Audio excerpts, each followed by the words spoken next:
Hello friends, this is Tina Malik. Welcome to stairs to success. Friends, आज काफ़ी कुछ interesting कुछ न्यू टॉपिक लेकर आई हूँ। आई होप कि आपको पसंद आएगा। आज से हम स्टार्ट करेंगे सीडीपी पेडागोजी सीरीज। ओके, इसमें पेडागोजी सीरीज में कुछ क्वालिटी क्वेश्चंस हम प्रैक्टिस करेंगे। प्रैक्टिस सेट भी हम कंटिन्यू रखेंगे जिसमें क्वेश्चंस होंगे कंटेंट से रिलेटेड, टॉपिक से रिलेटेड हम प्रैक्टिस करेंगे। एंड आज हम स्टार्ट कर रहे हैं पेडागोजी सीरीज, जिसमें कुछ ऐसे क्वालिटी क्वेश्चंस होंगे जो आप एज अ टीचर बच्चों को किस तरह से एग्जामिन करोगे, किस तरह से मेजर करोगे, किस तरह से उनकी प्रॉब्लम सॉल्व करोगे, किस तरह से आप बच्चों को टैकल करोगे, डील करोगे। ओके, तो एज ए टीचर आपको ये सारे क्वेश्चंस सॉल्व करने होंगे।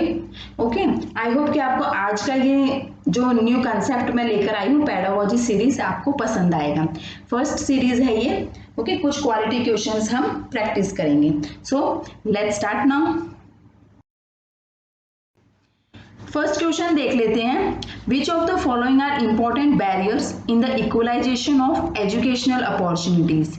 मीन्स शैक्षिक अवसरों के समीकरण में निम्नलिखित में से कौन से महत्वपूर्ण अवरोध हैं। मीन्स इंपॉर्टेंट बैरियर्स हैं। कौन से इंपॉर्टेंट बैरियर्स हैं वो हमें बताने हैं। First one, differences in economic states of learner, शिक्षार्थियों की आर्थिक स्थिति में अंतर, जेंडर डिस्पैरिटीज, लैंगिक असमानताएं, कॉमन स्कूल सिस्टम, आम स्कूल प्रणाली, या last one, differences in the standards of educational institution, शिक्षण संस्थानों के मानकों में अंतर। तो देखो फ्रेंड्स, बैरियर्स पूछा है, मीन्स अवरोध, रुकावटें जो बोलते हैं वो। तो क्या हो सकती हैं शैक्षिक अवसरों के समीकरण में, कौन से महत्वपूर्ण अवरोध पूछे हैं हमें, तो वो बताना है। तो देखो डिफरेंसेस, ठीक है, डिफरेंसेस हो सकते हैं, बैरियर जो डिफरेंसेस करते हैं ना, पार्शियलिटी टाइप करते हैं, वो सब कुछ। Differences in economic states of learner, ठीक है, जेंडर डिस्पैरिटीज भी हो सकती हैं। कॉमन स्कूल सिस्टम में कॉमन, जब नाम ही कॉमन आ गया तो उसमें कुछ बैरियर्स टाइप कुछ होगा नहीं। तो लास्ट वन है जो differences in standard of educational importance.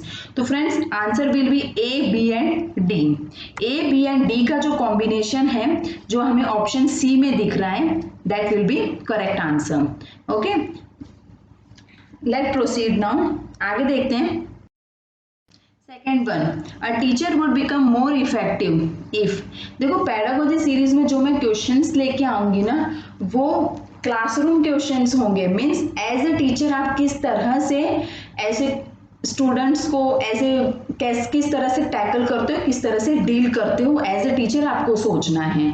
Teacher की पोजीशन पे रख के आपको सोचना है कि अगर आप क्लासरूम में हैं, आपके सामने ऐसी सिचुएशन क्रिएट होती है तो आप किस तरह से डील करोगे, किस तरह से सिचुएशन को सॉल्व करोगे, हैंडल करोगे।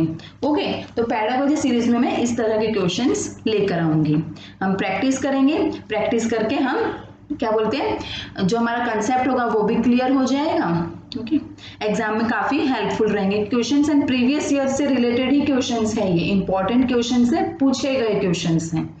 ओके, चलो नेक्स्ट देख लेते हैं। A teacher would become more effective. एक शिक्षक अधिक प्रभावी होगा कब होगा वो, जब वो गुड इंस्ट्रक्शनल एड्स यूज करेगा, अच्छे निर्देशात्मक एड्स का उपयोग करता है, तब होगा मोर इफेक्टिव। या फिर help students to ask questions, छात्रों से प्रश्न पूछने में मदद करता है, तब मोर इफेक्टिव कहलाएगा। या फिर help students to achieve mastery learning, वह छात्रों को निपुणता प्राप्त करने में मदद करता है, मास्टरी लर्निंग अचीव करने में हेल्प करेगा। Last one, student score high marks, छात्र उच्च अंक प्राप्त करते हैं। तो कौन सा हो सकता है, टीचर कब बनेगा मोर इफेक्टिव, तब बनेगा जब वो बच्चों को मास्टरी लर्निंग अचीव करने में हेल्प करेगा। बच्चों को मास्टरी चाहिए, मास्टरी ही हाई लेवल माना जाता है। सबसे बेस्ट, जो सबसे अच्छा टिकाऊ जो बोलते हैं ना ऑप्शन इसमें जो दिख रहा है, वो सबसे बेस्ट आंसर है C. That will be help students to achieve mastery learning. Performance learning, ये कुछ मायने, परफॉर्मेंस इतना मायने नहीं रखता जितना रखता है मास्टरी लर्निंग। ठीक है, मास्टरी चाहिए उसको, हर चीज में मास्टर होना है, मास्टरी चाहिए। Answer will be C. Okay, चलो next. What type of efforts are needed to made in learning of mathematics in early primary years, that is up to class 4th? Okay मतलब प्राथमिक वर्षों में अर्थात कक्षा 4th तक, कक्षा 4 तक गणित सीखने में किस प्रकार के प्रयासों की आवश्यकता है? किस प्रकार के प्रयास हो सकते हैं? डायग्नोजिंग लर्निंग डिफिकल्टीज, सीखने की कठिनाइयों का निदान करना, या प्रोवाइडिंग एनरिचमेंट प्रोग्राम, संवर्धन कार्यक्रम प्रदान करना, या कंप्लीटिंग द कोर्स और कॉम्पिटेंसी, कार्यक्रम दक्षताओं को पूरा करना, ensuring regularity in attending the class और स्कूल, कक्षा विद्यालय में उपस्थित होने के लिए नियमितता सुनिश्चित करना। देखो फ्रेंड्स, सिर्फ लर्निंग डिसेबिलिटीज को डायग्नोस करना करेक्ट नहीं है, ठीक है। एनरिचमेंट प्रोग्राम्स प्रोवाइड करना है। वो एनरिचमेंट प्रोग्राम्स वो होते हैं जिसमें बच्चों को सेल्फ से मतलब हैंड्स ऑन लर्निंग, एक्सपीरियंसेस, कुछ नया करना, अपॉर्चुनिटीज देना, ये सब कुछ आ जाता है एनरिच्ड प्रोग्राम्स में। सिर्फ कोर्स कंप्लीट करना करेक्ट नहीं है, या फिर सिर्फ अटेंडेंस देखना रेगुलर है कि नहीं, वो भी जरूरी नहीं है। सबसे इंपॉर्टेंट है कि एनरिच्ड प्रोग्राम्स प्रोवाइड करना। Answer will be B, providing enrichment programs. Okay, चलो next one. What is not a major concern of the school on the development of child's language competence? बच्चे की भाषा क्षमता के विकास पर स्कूल की प्रमुख चिंता क्या नहीं है? फ्रेंड्स, नहीं पूछा है तो ऐसे जो नहीं, नॉट, लीस्ट, एक्सेप्ट ऐसे सब पूछे जाए ना, तो ये क्वेश्चंस बहुत ही ध्यान से सॉल्व करने होते हैं, क्योंकि जो है वो आप इजीली बता दोगे, जो पॉजिटिव है वो आप बता दोगे, जो इम्पोर्टेंट है वो बता दोगे, एडवांटेज बता दोगे, लेकिन लिमिटेशन बताना, ठीक है, नेगेटिव पॉइंट निकालना वो थोड़ा मुश्किल हो जाता है। ओके, तो चलो देखते हैं। Issues related to articulation and literacy, उच्चारण तथा साक्षरता से संबंधित मुद्दे, एनहेंसिंग वोकैबुलरी क्वांटम, शब्दावली की मात्रा बढ़ाना, ability to use language and create, भाषा का उपयोग करने और बनाने की क्षमता, to think and communicate with other, दूसरे के साथ सोचने और संवाद करने के लिए, ठीक है। तो क्या नहीं हो सकता है? That last will answer D, to think and communicate with other. Okay, दूसरों के साथ सोचने और संवाद करने के लिए, ये आएगा आंसर, क्योंकि नॉट पूछा है। चलो आगे प्रोसीड करते हैं। When a teacher watches a nature document, when a child watches a nature documentary, ठीक है, the child may discover new animals and add them to the existing group of animals to his memory. This is called, जब एक बच्चा एक प्राकृतिक वृत्त चित्र देखता है, एक डॉक्यूमेंट्री देखता है, तो बच्चा नए जानवरों की खोज कर सकता है और उन्हें जानवरों को मौजूदा समूह में उनकी स्मृति में जोड़ सकता है। मीन्स ऐड कर रहा है, कुछ ऐड करना, उसे क्या कहा जाता है? उसे कहा जाता है एसिमिलेशन, ठीक है, एसिमिलेट करना। फ्रेंड्स, ये टॉपिक मैंने बहुत ही डिटेल में करवाया हुआ है। स्कीमा क्या है, अकोमोडेशन क्या है, एसिमिलेशन क्या है, ठीक है, एडेप्टेशन क्या है, ये काफी कुछ डिटेल में विद एग्जाम्पल करवाया हुआ है। तो अगर आपने ये टॉपिक नहीं देखा है तो आप प्लेलिस्ट में जाके देख लीजिए, बहुत से ऐसे टॉपिक्स मैंने डिस्कस किए हुए हैं, कंसेप्ट क्लियर हो जाएगा। ओके, तो जब भी कुछ भी नया कुछ देख रहे हैं और वो जो एग्जिस्टिंग ग्रुप है उसके अंदर ऐड कर रहे हैं, तो उसे कहा जाता है एसिमिलेशन। Is that clear? चलो आगे देखते हैं next one. If a child from non-English language medium of instruction change to the language medium, he or she experiences difficulty in learning. देखो, जहाँ डिफिकल्टी आ जाए, ये देखो ट्रांसफर ऑफ लर्निंग भी मैंने करवाया हुआ है। कुछ सीखी हुई चीज में हम कुछ नया सीखते हैं और हमें डिफिकल्टी होती है, तो वो क्या, कौन सी ट्रांसफर ऑफ लर्निंग कही जाएगी, वो बताना है हमें, ठीक है। यदि गैर अंग्रेजी भाषा के माध्यम के निर्देशों का एक बच्चे अंग्रेजी मीडियम में बदल जाता है, ठीक है, तो उसे सीखने में कठिनाइयों का अनुभव होता है, तो ये क्या कहा जाता है? तो देखो, कुछ उसने सीखा हुआ है, एकदम से वो नई सिचुएशन में आ रहा है, डिफरेंट कंसेप्ट है, बिल्कुल कोई लेना देना नहीं है, कुछ नया सीख रहा है, उसे डिफिकल्टी हो रही है, तो ये क्या कहलाएगा, इसको कहा जाएगा negative transfer of learning. Answer will be A. शून्य है ना, नकारात्मक है, मीन्स इसका कुछ प्रभाव नहीं पड़ रहा है, जो पहले जो सिचुएशन थी उसका सेकेंड सिचुएशन से कोई लेना देना नहीं है ना, बिल्कुल ही अपोजिट है, कोई लेना देना नहीं है, कुछ फायदा नहीं हो पा रहा है, तो ये कहलाएगा शून्य ट्रांसफर ऑफ लर्निंग भी कहा जाता है इसे नेगेटिव ट्रांसफर ऑफ लर्निंग। शून्य नहीं कहा जाएगा, नेगेटिव कहा जाएगा। ओके, शून्य हो जाएगा 0, ये हो जाएगा नेगेटिव, जिसका बोलते हैं ना गलत इम्पैक्ट, नेगेटिव नकारात्मक इफेक्ट पड़ रहा है, उसे कहा जाता है negative transfer of learning. Okay, चलो next one. An infant starts crying when her grandmother tries to take her from her mother's lap. The child cries because of, जब उसकी माँ उसे माँ की गोद, दादी माँ आएगा आई थिंक, ग्रैंड मदर बोला है, जब उसकी दादी माँ उसे माँ की गोद से लेने की कोशिश करती हैं तो एक शिशु रोने लगता है, बच्चे की वजह से रोता है, मतलब उसको बच्चा किस वजह से रोता है ये बताना है, क्यों रो रहा है। दादी छोटे से बेबी को उसकी मदर की लैप से, मदर की गोद से उसको लेकर जा रही है एंड बच्चा रो रहा है, तो ये क्या हुआ, कौन सी एंजाइटी होती है, दिस विल बी, कौन सी हो सकती है, तो बहुत ही इजी क्वेश्चन है, सेपरेशन की होगी ना, क्योंकि वो क्या है, बेबी क्या है, मदर से सेपरेट हो रहा है ना, दूर ले जा रहे हैं उससे, तो मदर से सेपरेट हो रहा है, तो ये सेपरेशन एंजाइटी हुई, इसलिए रो रहा है ना। इमोशनल नहीं है, स्ट्रेंजर जैसा कुछ होता नहीं है, अटैचमेंट भी नहीं है, ये होगा सेपरेशन एंजाइटी, मदर से सेपरेट हो रहा है बेबी इसलिए रो रहा है। Okay, is that clear. चलो नेक्स्ट क्वेश्चन देख। A few students in your class are exceptionally bright. You will teach them. आपकी कक्षा के कुछ छात्र असाधारण रूप से उज्जवल हैं, आप उन्हें सिखाएंगे, किस तरह से सिखाएंगे, आप किस तरह से इन बच्चों के साथ, किस तरह से उन बच्चों को टीच करेंगे, आपको ये बताना है। कुछ बच्चे हैं जो एक्सेप्शनली ब्राइट हैं, ठीक है, तो क्या करोगे आप, अलॉन्ग विद क्लास, कक्षा के साथ ही उसको टीच कर दोगे, पढ़ा दोगे, अलॉन्ग विद हायर क्लासेस, उच्च कक्षाओं के साथ बिठाओगे, वहां उसको पढ़ाओगे।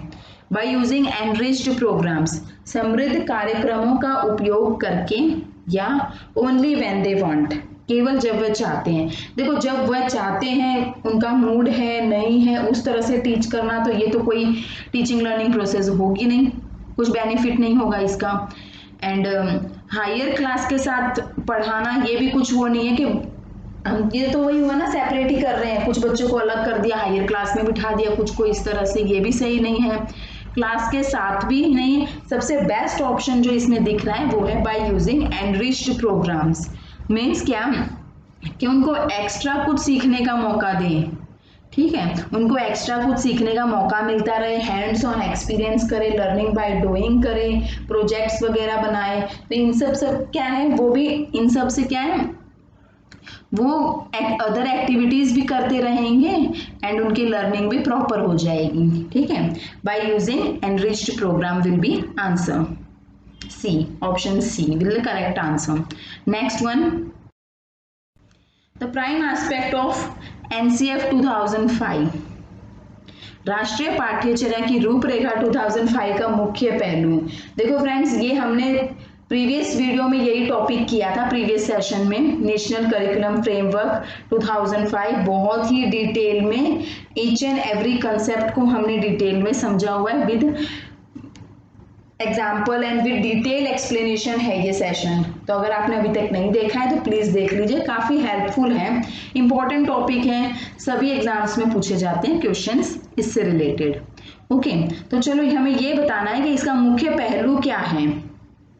ट्रांसफर ऑफ इंफॉर्मेशन मीन्स सूचना का हस्तांतरण करना, कंप्लीशन ऑफ सिलेबस पाठ्यक्रम पूरा करना, या फिर कंस्ट्रक्शन ऑफ नॉलेज ज्ञान का निर्माण, या रेसिटेशन क्या हो सकता है, सस्वर पाठ क्या हो सकता है। मीन्स प्राइम एस्पेक्ट जो है एनसीएफ 2005 का, this will be answer construction of knowledge, option C, ज्ञान का निर्माण करना, है ना।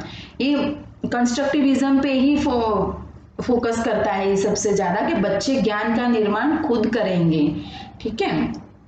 और इसके जो एनसीएफ के अध्यक्ष थे वो थे प्रोफेसर यशपाल। ओके, और उन्होंने सबसे ज्यादा कंसिडर किसको किया है, लर्निंग विदाउट बर्डन को। ठीक है, तो काफी कुछ मैंने डिटेल में समझाया हुआ है। अगर आप एनसीएफ प्रॉपर डिटेल में समझना चाहते हैं, एक बार में कंसेप्ट क्लियर करना चाहते हैं, बेसिक क्लियर करना चाहते हैं, तो आप ये प्लेलिस्ट में जाकर ये एनसीएफ की वीडियो जरूर देखें। ओके, चलो next one. As per NCF 2005, the prime purpose of continuous comprehensive evaluation is means सतत व्यापक मूल्यांकन का मुख्य उद्देश्य क्या हो सकता है, क्या है, हमें वो बताना है। To overcome anxiety and competitiveness of examination, परीक्षाओं की चिंता और प्रतिस्पर्धा को दूर करने के लिए क्या होगा, प्राइम पर्पस क्या है एनसीएफ का। एनसीएफ किसको प्रमोट करता है, सीसीई को करता है। ठीक है, सीसीई कंटिन्यूअस कॉम्प्रिहेंसिव इवैल्यूएशन को, इस पे सबसे ज्यादा इसकी वकालत करता है, इसको सबसे ज्यादा प्रीफर करने को कहता है। क्यों कहता है, क्योंकि वो उसका मेन पर्पस क्या है, एनसीएफ का मेन पर्पस पूछा इन्होंने कि परीक्षाओं की चिंता और प्रतिस्पर्धा को दूर करने के लिए होना चाहिए, या फिर परीक्षा विभाग के समग्र कामकाज को बेहतर बनाने के लिए, means upscale overall functioning of department of examination, या फिर to improve the standard of teaching learning, शिक्षण के मानकों में सुधार करना, या last one to raise the standards of examination, परीक्षाओं के मानकों को बढ़ाने के लिए। तो देखो, ऐसा स्टैंडर्ड ऑफ एग्जामिनेशन रेज करना ऐसा कुछ मेन पर्पस नहीं है। Teaching learning, standard of teaching learning को इम्प्रूव करना, वो भी कुछ ऐसा नहीं है पर्पस। मेन पर्पस पता है उनका क्या था, मेन पर्पस देखो मैंने अभी आपको बताया था कि जो प्रोफेसर यशपाल थे ना, उनका कहना क्या था, वो किसको ज्यादा प्रीफर करने को कहते थे, कंसिडर करने को कहते थे, लर्निंग विदाउट बर्डन पे, मीन्स बच्चों को इस तरह की शिक्षा दो जो तनाव मुक्त हो और बोझ मुक्त हो। ठीक है, मीन्स स्ट्रेस फ्री हो, बर्डन फ्री हो। Okay, means answer first option A will be the correct answer, to overcome anxiety and competitiveness of examination, means उनको प्रतिस्पर्धा में नहीं डालना है, कॉम्पिटिशन से दूर रखना है उनको। ठीक है, परीक्षाओं की चिंता और प्रतिस्पर्धा से दूर करने के लिए है। Is that clear? चलो आगे देख लेते। यही था आज की कहानी। आई होप कि आपको आज का सेशन पसंद आया होगा। बहुत क्वालिटी क्वेश्चंस हमने किए हैं, इंपॉर्टेंट क्वेश्चंस हमने किए। अगर आज का सेशन आपको पसंद आया है तो प्लीज लाइक कीजिएगा, शेयर कीजिए अपने फ्रेंड्स के साथ, मैक्सिमम शेयर कीजिए। जो भी आगे टीचिंग एग्जाम्स की प्रिपरेशन कर रहे हैं उनके लिए हेल्प हो जाएगी। जितनी ज़्यादा प्रैक्टिस करेंगे उतना ही ज़्यादा हमारा कंसेप्ट स्ट्रॉन्ग होगा। ठीक है, कॉन्फिडेंस लेवल भी तो बढ़ता है ना, जितनी ज़्यादा प्रैक्टिस करेंगे खुद में कॉन्फिडेंस आता है। ओके, अगर इस चैनल पे फर्स्ट टाइम आए तो सब्सक्राइब कर लीजिए, बेल आइकन प्रेस कर लीजिए ताकि आने वाले वीडियोस के नोटिफिकेशन आप तक टाइम से पहुंचते रहें। Thanks for watching. मिलते हैं नेक्स्ट वीडियो में, कुछ नया इंटरेस्टिंग सा लेकर आऊंगी। Okay, till then take care, bye.